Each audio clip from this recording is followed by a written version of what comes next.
Well, I'm not quite sure how to quantify that incredible Knicks comeback last night, but it's pretty easy to wonder if this team, the New York Knicks, is dribbling with some golden dust in its sneakers right about now. Welcome to the Kevin Mack Sports Hour here on WPRO and 790 The Score.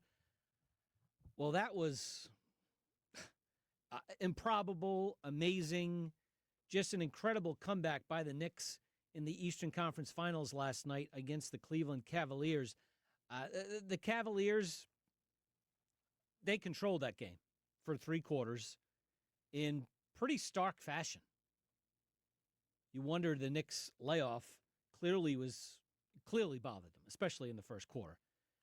And then out of nowhere, and this Knicks team has been a comeback team, a fourth quarter team for at least, 3 seasons now. The Cavaliers just lost all control. Okay, they totally choked, okay, at winning time. It was just unbelievable to watch at this level of professional basketball. If you missed it, the Knicks were down 22 points with just under 8 minutes left. Now, it's funny, I saw today, we're pretty familiar with the team around here that would blow 20-point leads with 8 minutes to go. But that was college basketball, Friar fans. This is the pros. And from that 22-point deficit from then on through overtime, the Knicks go on a 44-11 run. 44-11? So how does this happen? A little bit of everything, obviously. During a 30-8 run in the fourth quarter, the Cavs were just god-awful. Coach Kenny Atkinson, who received rave reviews this season, really the last couple of years, he called one timeout in a 30-8 run. Jalen Brunson obviously went completely bananas. He was helped by big shots from Mikal Bridges, Landry Shamet. I don't know how Landry Shamet's three-pointer actually went in with about a minute to go. But Brunson, he had 15 points in the fourth quarter, 7 of 9 shooting, couple assists. And what did the Cavaliers do? They put James Harden. Well, actually, James Harden was on Brunson, and when he wasn't on Brunson, the Knicks made sure to put Brunson in switching situations where James Harden would match up with Brunson. And he can't guard me. The Cavs, they missed 4 free throws, turned the ball over 3 times. Basically, the Knicks needed a million things to go right, and they all came across the finish line. It should be no surprise that overtime was 14-3. Think about that. The Cavaliers were done. Donovan Mitchell, again, James Harden, completely shell-shocked. But hey, so was I. And the Knicks, they've now won 8 playoff games in a row. They're 5-1 at the Garden. I guess last night's ticket at the Garden was one of the most expensive ever in the history of the New York Knicks. I can only imagine what the prices are going to be for Game 2. 401-438-WPRO, 438-9776. We're leading with the NBA again tonight after 2 just unbelievable nights in a row. First with Wemby out west and the Knicks last night in the East. Let's get started with tonight's 3 big hits. All right, the NBA back tonight. The Oklahoma City Thunder, they have a second chance at a home game win. They match up in Game 2 against the Spurs. The Spurs, again, did win Game 1 in overtime behind Victor Wembanyama's unbelievable effort. Also, the Mavericks have parted ways with Coach Jason Kidd. The Red Sox play for a sweep of the Kansas City Royals tonight. Connolly Early gets the start for Boston. The Red Sox pitching has allowed 3 runs or fewer in 18 of their last 22 games, including last night's 7-1 win. NFL news, the Steelers quarterback Aaron Rodgers says this season, the 2026 campaign, will be his last. Attorneys for former Patriots assistant coach, Miami head coach Brian Flores, have requested documents from nearly every NFL team in his employment discrimination lawsuit. Flores is claiming that systemic racism played a role in NFL teams' hiring decisions. The NAACP has launched a program it is calling Out of Bounds. It's calls for minority athletes to boycott colleges in states that are restricting voting rights for blacks. The campaign calls out schools in Alabama, Florida, Georgia, Louisiana, Mississippi, Texas, South Carolina, basically the Southeastern Conference, that are, of course, loaded with minority athletes. Okay, so politics entering the college sports world, well, that's no shock. Matter of time. Sure, those... Sounds like another win for the Big Ten. Sure, those football fans down south are really excited about that. Yeah. But, yeah, we'll see what happens there. Okay, Rooch, right? I mean, yeah, would we like to talk about... No, actually, we don't want to talk about the Red Sox. Something a little more close to home. Yeah, but you turn on the playoffs these days, and whether it's the NBA or a Game 7 overtime in the NHL, thank God the NBA and NHL are delivering, and the Knicks certainly did it last night. We both have mocked the Cavaliers and James Harden since he got to Cleveland. Last night was just poster child for that. I mean, he was fair, and they were in complete control, and then he got completely exposed in that fourth quarter. And that wasn't the only reason the Cavaliers lost, but James Harden and his collapse in the fourth quarter was, example number one. Yeah, it certainly was, rather standard performance from James Harden in a big-time game, but especially defensively, he was exposed, and you're right, late in the game, the Knicks really went after him. What my question is, and we'll get to the lack of legitimate and competent coaching in this league in a second, but James Harden did not turn into a suspect defender at halftime. No. So I'm kind of having a tough time buying this strategy that the Knicks came up with. No, I'm going to quote Joe Mazzulla and everybody else that wears a jersey these days. It's a make-or-miss league. The Knicks started making them. The Cavaliers started missing them. And there you go. And when you compile that with the incompetence on one side, which was the Cavaliers, and their refusal to call timeouts from Kenny Atkinson, with a little bit of brilliance on the other side from Jalen Brunson and a little luck from Landry Shamet. Again, we're sitting here, we're talking about the Knicks. You're right. Oh, no, the Knicks, sort of like game one with Oklahoma City and San Antonio. Sam Merrill made 80% of a three-pointer. That would have meant that Cleveland won the game. Right there. Yeah. Okay, like that is one of the closer misses you're going to see. So, yeah, the Knicks were able to finally realize that James Harden wasn't able to defend and get an otherworldly performance from Jalen Brunson. And they barely escaped with a Game 1 win against a rather hapless Cleveland Cavaliers team at Madison Square Garden. But I will say, unlike the out west, where you're like, the Spurs can play with Oklahoma City, and they can beat Oklahoma City. I watched last night and saying the Knicks woke up. For whatever reason, the Cavaliers had complete control of that game. Not quite sure why. I don't expect them to have much control the rest of the way. Here's Jalen Brunson on the comeback.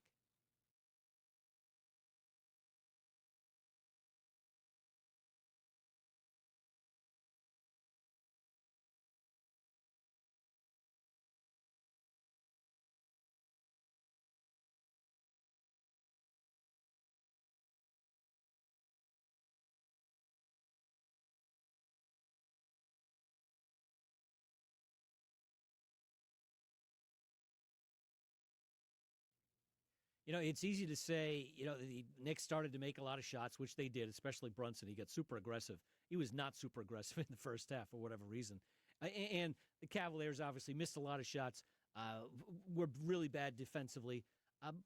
But it's not one or the other. It was a combination of the two. That's the only way in an NBA game with two, obviously, good teams here in the Eastern Conference Finals that you can blow a 22-point lead.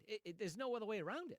Yeah, well, I mean, the one way around it, I would say, is that if no one is actually ever playing good defense, if we've been fooled into thinking that teams are actually playing good defense sometime, because then that explains all of this.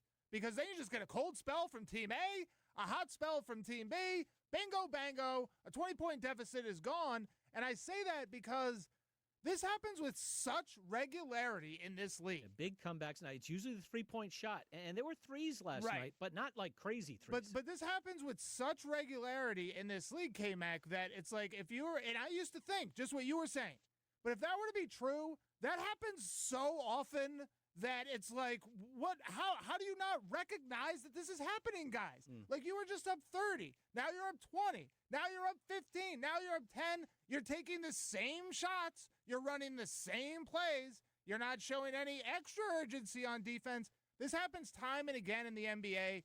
And again, this is why I have trouble giving any coaches really all that much credit, because I've yet to see the coach that can actually prove to me that this was an effort thing, this was a scheme thing. No, they've gone out of their way to tell me it's a make-or-miss league.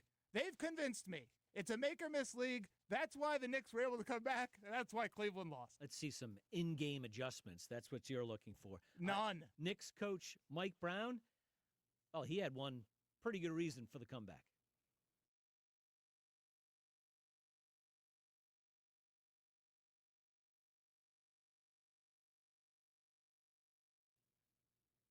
Okay, to your point. In the second half. Why can't you attack Harden? I mean...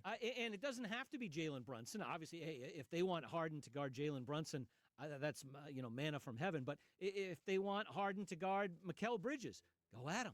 Just go at him and go at him and go at him, because he's that bad defensively. And has been. Is he that bad defensively? Here's Cavs coach Kenny Atkinson.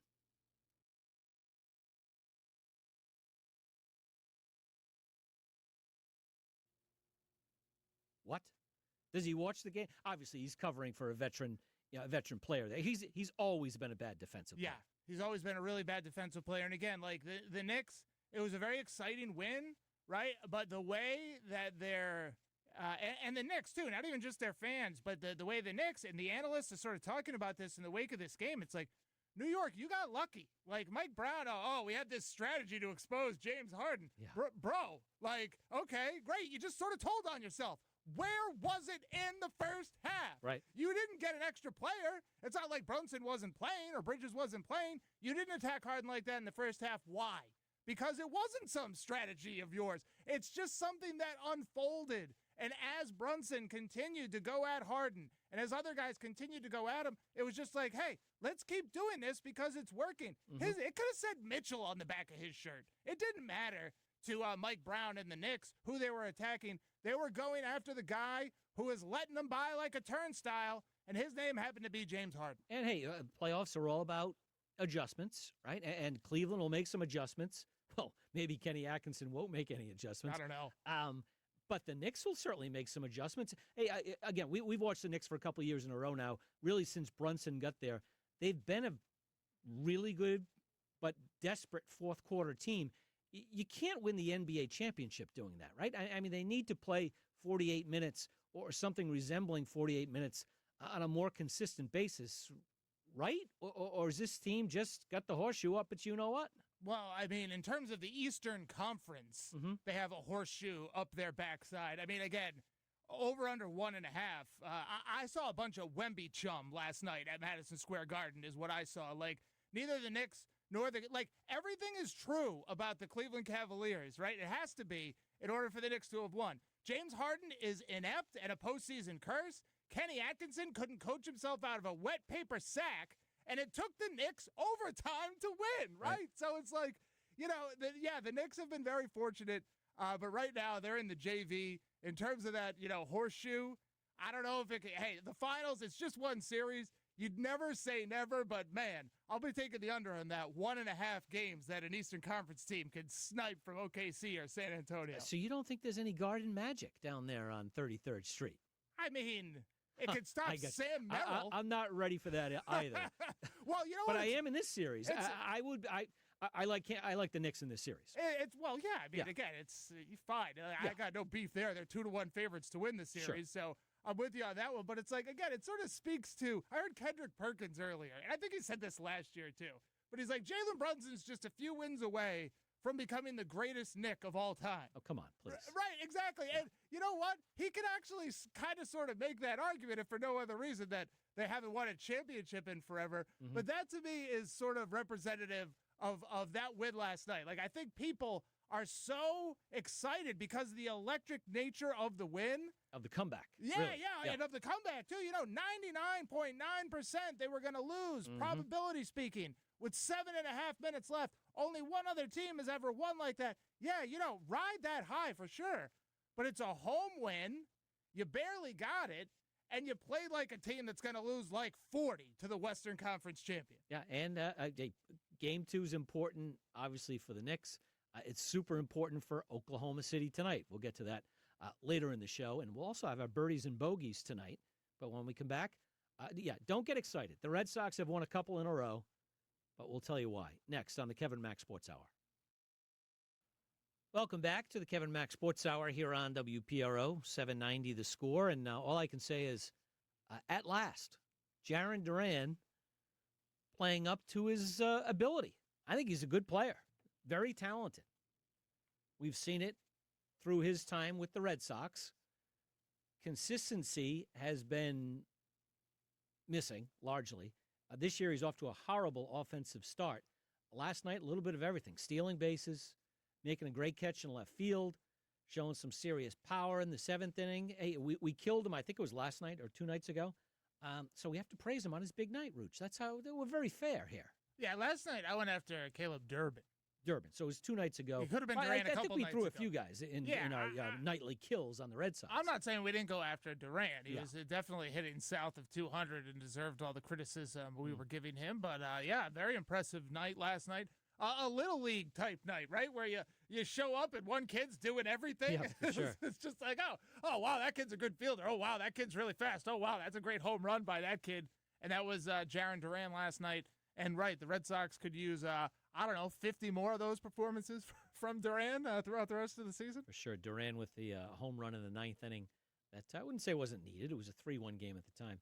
But need all the runs they can get, man. Yeah, for sure. I mean, I know they're shutting everybody down. You said, only 3 runs in 18 of the last 21 starts or something like that? 18 of 22, 3 earned runs or fewer. Yeah, that's pretty damn good. But, they say you can't take them with them, like Kenny Atkinson's timeouts. You can't take the runs with you either. But, the guys like Duran, everybody, they're going to need to produce more. And if that means you waste a couple runs in the 9th in a meaningless game against Kansas City, then so be it. And so why is this happening? The Sox have recorded 9+ hits in a season-high tying 3 consecutive games. Woo! Break them out! Think about that. Break them out! I got one answer.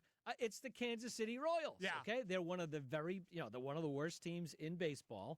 And good that the Red Sox are taking advantage of bad teams. That's what you're supposed to do. That's how you get to the playoffs. You beat up on the bad teams. Absolutely, They've especially been, in baseball. In and out with everybody. The good teams, the bad teams, the average teams. No consistency at all from this team. So we shall see. Chad Tracy, the interim manager, happy to see Duran's big night.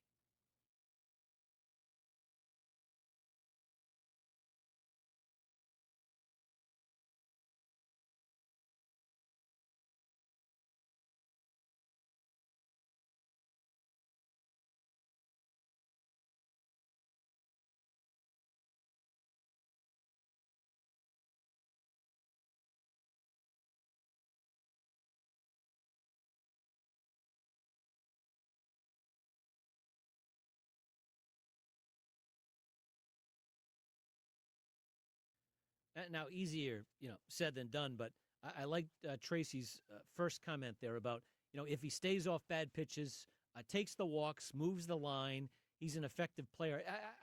Me too. I was going to say, isn't that obvious, especially when you're a leadoff hitter, right? Don't chase bad pitchers.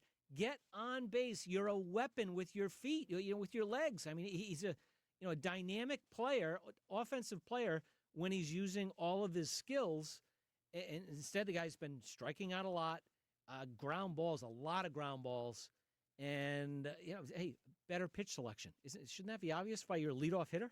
Yeah, this is the result of Major League Baseball managers being required to talk after every game. Yeah, it's basically what this is. Chad Tracy is not. He's in no position to call out anybody. No, I see what Jaylen Brown's talking about now, though. We shouldn't make these guys talk so much. Yeah. This is just ridiculous. Aaron Rodgers today with the Pittsburgh media just signed his what he says is his last contract with the Steelers just a few days ago. OTAs have begun, and he says this is it. What's he, 43? I think he might be 44. Yeah, something like that, 43. I hope he's being truthful.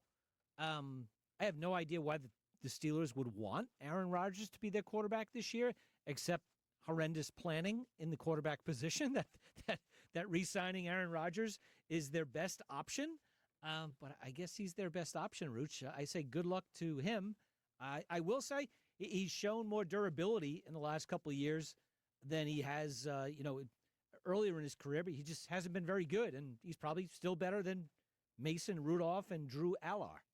That's to be determined. He probably is better than those two guys, which is why, like you said, this is really, best case scenario, last resort for Pittsburgh because, I mean, you're not getting Aaron Rodgers, and you haven't for quite some time. I mean, the numbers are out right now. I'm watching him. They're showing him vintage Packers highlights on SportsCenter. He launching the ball into the end zone to the likes of, Donald Driver and Greg Jennings. That Aaron Rodgers who throws the ball downfield hasn't been around for like Long 5 years or so. Like he's checked down, Charlie. And Pittsburgh's best hope is to run the ball and hope that Rodgers, A, doesn't turn it over, and B, is able to come up with enough throws in clutch time to keep them relevant. I don't like those odds. And to stay alive by week, I don't know, 6? Forget about 10. Week 2. He just needs to make it to week 2. He's coming here to Foxborough. That's what he makes it Say to goodbye Foxborough. to the friendly fans of New England. That's right. I'm sure they'll have the red carpet rolled out. Yeah, sure. He's so well liked around the league. Absolutely, yeah. Let's get to the Kevin Mac Sports pick of the night.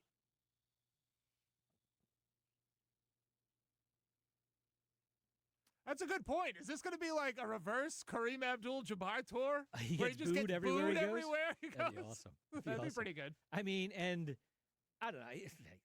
Who knows, right? First of all, there's no more Mike Tomlin, and he, quote, saved the Steelers from being horrendous numerous times. Right. What if they get off to like a 2-7 start? I mean, as far as I'm concerned, that's it for Aaron Rodgers. He's not going to see week 14, 15, 17.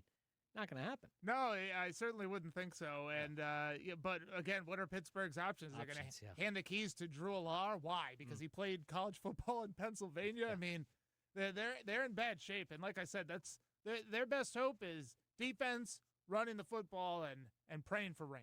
All right, we got we have the Red Sox tonight, by the way. The Red Hot Red Sox. We just told you about the Red Hot Red Sox.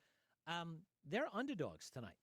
They're plus 100 against the Kansas City Royals with Connolly early on the mound. What am I missing? Maybe Kansas City has one decent pitcher? He must be starting tonight. That must be the situation that we're running into. That doesn't make any sense. No, it's usually it makes sense. We just don't know why. Yes. Right. So we haven't figured out why, but and here you talk about not figuring out why. Oh, it's Michael Wacha. How good is he? Oh, that's right. Yeah, Michael Wacha, former Red Sox. Yep. Michael Wacha. Yep. But again, the mysteries of sports betting. You'll like this one, K-Mac. So this week's PGA Tour event. I'm surprised you and Carl you didn't mull over the CJ Cup. Yes. Byron Nelson. I mean, if that's not the most awkward title I've ever heard, maybe the TPC Craig Ranch, which is where it's being played. Well, I'm looking at these numbers now. I know where you're going. I think there's a prohibitive favorite in the field. You have no idea where I'm going, my friend, and I can assure you of that. I'm going with Austin Eckroat, who opened this tournament at 98-1. Woo. And was instantly bet down to between the 40 and 50-1 range. Now, you don't need to be a sports betting expert to realize that the man's odds were halved. He went from being an incredibly long shot to, I don't know, maybe the 15th ranked odds. Okay, that begs the question, why? Right, and the best reasoning that I can find out from reading between the tea leaves, obviously people jumped in and bet on him early, and that's because there are a lot of analytical models. It's really twofold. A lot of analytical models say he's one of the best 20 golfers in this field for this course. So you have that number one, yanking him down to where those top 20 guys are. And then he gets bumped a little further because apparently he's had a runner-up finish at this event 2 years ago. Now, he missed the cut last year, but several years ago, or maybe it was 2023, he has a second-place finish in this field. So Austin Eckroat definitely at some point provided the most value on the board. I say at 50-1 or so, that's still a pretty good profile. I'm just intrigued overall. That's pretty crazy action on someone who isn't exactly a mover and shaker in the golf betting world. And I don't watch this every week, but Scotty Scheffler is plus 175. Is that insanely low just looking at the rest of the field where there's just not many players at all who are top 20 in the world? Well, so no Cam Young? No. No Rory. No Rory. Right, so that's about where you've been finding Scotty between. That's a little low to your point. Got it. But we've been seeing plus 250, plus 300 when he plays in events without any other top-tier competition. So, yeah, bet on Scotty at your own risk. He's certainly due to pop one off, though. Who do you got? Are you going to go with Austin Eckroat? Yeah, I can't resist. I have to go with Austin He's coming Eckroat. up the rail big time. There you go. I'm going to go with Rasmus Højgaard at 50 to 1. We'll give you the update on the PGA Tour. And what else can the NBA do tonight? Tomorrow night, 6 o'clock, the next KevinMc Sports Hour.